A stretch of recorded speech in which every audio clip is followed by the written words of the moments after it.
You wake up, you check your calendar, you respond to emails, you post content, you update the Notion board, and by 4 p.m. your brain is fried, but nothing meaningful got done. Put your hand up if that's you.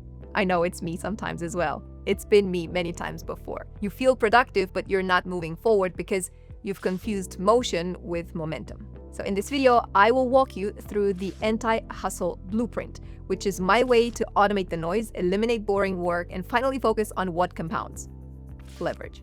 No more drowning in dashboards, in DMs, and to-do lists. You don't need a better planner or productivity tips. You need the systems that buy your time back while helping you at the same time and your business actually move.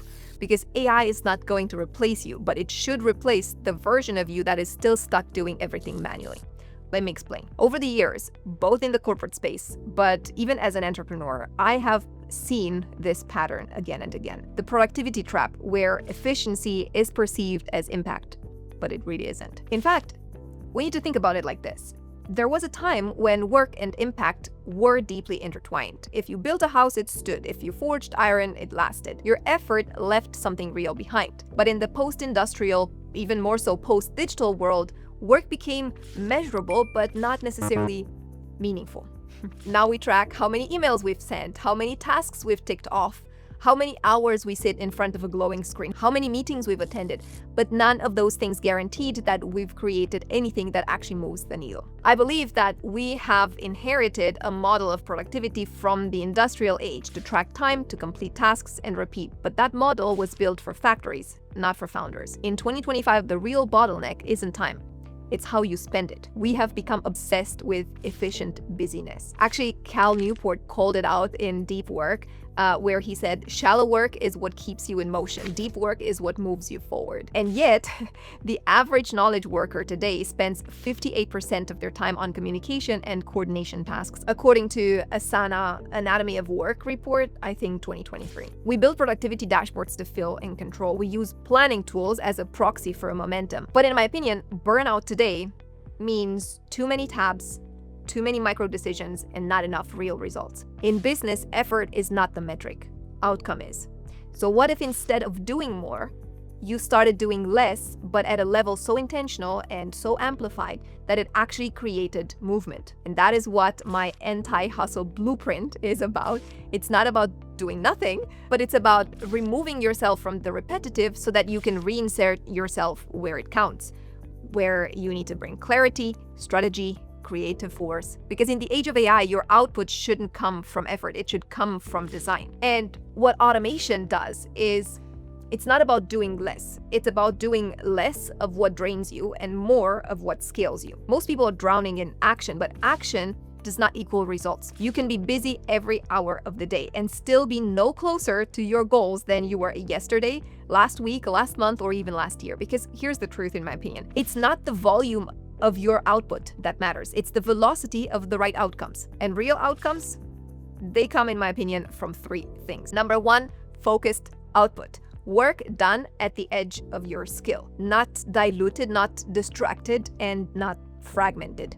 This is what Cal Newport calls deep work, the kind that actually moves your business forward and not sideways. 1 hour of deep work, deep clarity will outperform 10 hours of reactive noise. Number two, leverage. I mean, this is Naval Ravikant's domain. Leverage is how you multiply time and output without multiplying effort through labor, code, capital, content, or media, and now AI or cognition. Labor scales linearly, but leverage scales exponentially. And look, AI isn't just automation. It's a new form of leverage where outcomes are stacked, not squeezed. And third, feedback loops. If you're not closing the loop between action and insight, you're just guessing. The fastest growing businesses aren't the ones that work the hardest. They're the ones that learn the fastest and adapt in real time. So now the question becomes, what if 80% of the work you do every single day or week could be turned into inputs that feed systems, and the output becomes focused, leverage, and feedback driven? That is the shift that we are walking into. It is not about hustling harder, it is about designing smarter. You know, when the 4-hour workweek came out in 2007, it sparked a generation of digital entrepreneurs. Tim Ferriss, completely changed the paradigm. He taught us to question the 9 to 5, to automate the unnecessary, and to design our lives with intention. But in my opinion, The world has changed. The internet is noisier. AI now does what VAs used to. And the dream isn't just freedom anymore. It's freedom, meaning, and focus. And the 4-hour work week is still possible, but the playbook has changed. And if I had to rewrite it today for the solo creator, the automation agency founder, or the startup operator building with AI, I would do it in 6 specific steps. This is my new blueprint that does not cut hours, but it clears mental space, it removes decision fatigue, and it replaces shallow effort with deep, repeatable outcomes. I call it the Remind blueprint because in a world built on distractions, clarity is your new superpower. So let's walk through it. Step number 1 is about removing repetition, and I want to start there. Most people don't realize how much of their day is spent rebuilding yesterday. They retype the same follow-ups, they recreate the same onboarding emails, they reformat the same proposals with just a different name or price. And this might feel productive, even necessary, but it's expensive. It's actually a leak of your momentum because every task you repeat is time that you've already paid for. Repetition is a silent tax. Not on your time, but on your momentum, on your forward movement. Every time you repeat yourself, you dilute your energy and compound your exhaustion. So instead of optimizing the task, what if you eliminated the need to do it again? And you can start by identifying the ghost work in your day, the actions that you've performed more than twice in the last month, and then systematize them. Not with 10-step workflows that require an ops team, that's not what I mean, but with intelligent building blocks, because the fix shouldn't be hustle. The fix should be automation infrastructure at the micro level. You don't need full-scale systems. People like to complicate things. You need tiny time buyers that stack. So here's what that could look like. It could look like auto-reply sequences, email templates that fill with AI and pull data from your CRM to follow up faster than you ever could. Or it could be smart templates like your proposals, your DMs, your onboarding checklists that are built once and reused forever. You can have an agent adapt automatically to the context of each client and do that on your behalf. It could be your calendar logic. So AI can find ideal times, can book for you, can cancel or reschedule where needed, or even content outlines where you can use an LLM to structure your thoughts before you waste hours formatting Notion pages. Or it could be your client onboarding flows where you go from payment to welcome to asset collection, all handled with 0 manual follow-up. And here you can use tools like NA10 and Notion and Outlook or Google Calendar. You can use ConvertKit to create modular systems that respond to events and not just instructions. Because you're not optimizing the task, you're removing the need to touch it again. And the easiest way is to start with what annoys you and then automate that annoyance. If you write the same intro message to clients, turn it into a programmable agent. If you're always re-explaining the same offer, just create a Gamma deck or a Loom walkthrough. If you're constantly retyping your bio or wins or pricing, just create a one-pager in Notion and you're done. Because the first layer of freedom isn't quitting your job, although I know a lot of people think about that. It's reclaiming 10 minutes at a time. And when you compound 10-minute wins, you buy back your strategy time. So you can finally stop reacting and start designing or architecting. Repetition is noise disguised as work. Automate it, or you're gonna end up being buried by it. Every task repeated twice should be automated. That's it. Okay, now let's move to the next one where we quiet the mental loop that keeps most founders stuck. And this is where we manage energy leaks. Look, not all effort compounds. Some of it just drains. You know that feeling. The inbox check that turns into 30 tab switches, the quick tweak on your website that takes half an afternoon, or the slide deck that you keep polishing but you never actually use. At the surface, it feels like progress, but beneath, it's an energy leak that is disguised as productivity. Some tasks look productive. Some of them even feel productive. But when you zoom out, they're just friction wearing a mask. Energy leaks are not obvious. They disguise themselves as diligence. They're tiny, but they're constant. And if you're doing 20 of these a day or a week, that is not a work ethic. It is a slow leak of strategy capacity. Most people aren't tired from doing too much. They are tired from doing too much of what doesn't matter. Busy does not build. Clarity does.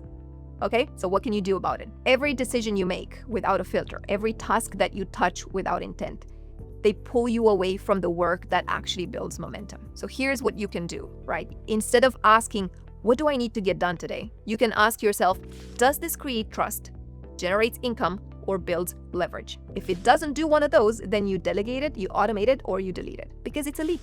And leaks don't scale, they stall, okay? This is where you can identify what is just dopamine, maybe inbox 0 for you. What is productive procrastination, like perfecting your sites or your website. and what's duplicative, like content repurposed manually. And then you can filter.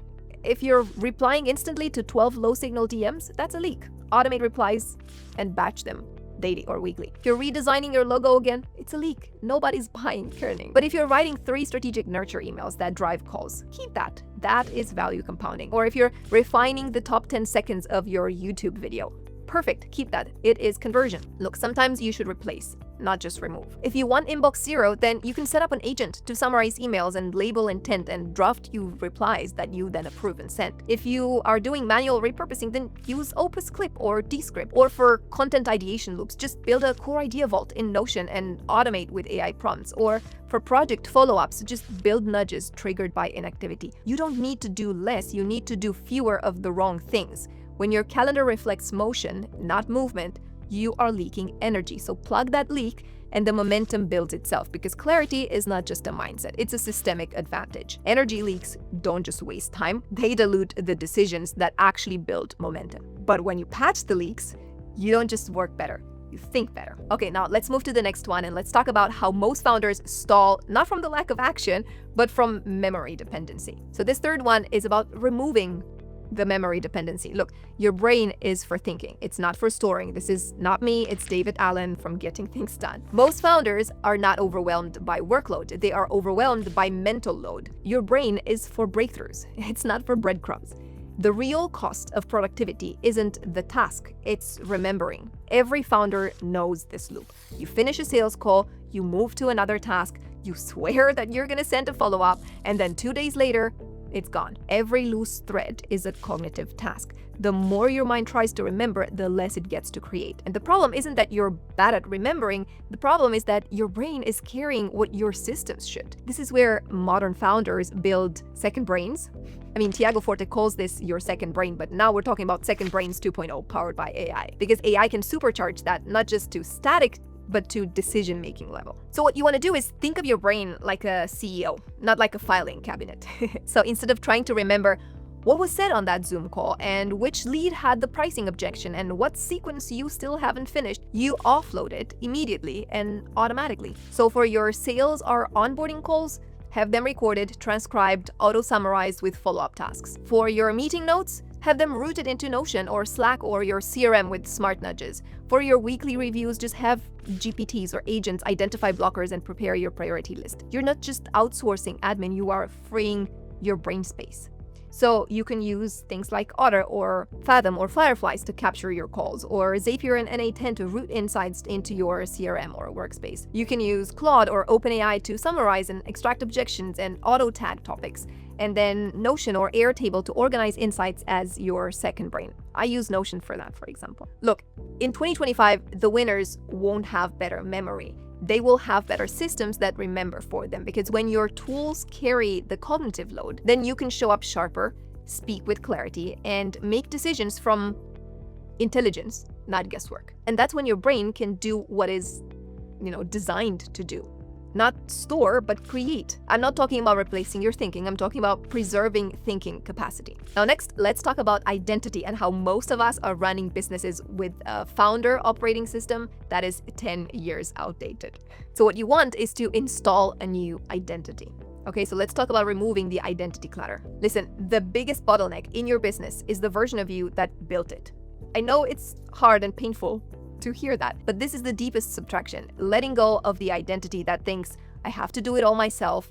Busyness and checking off tasks in your planner equals your worth.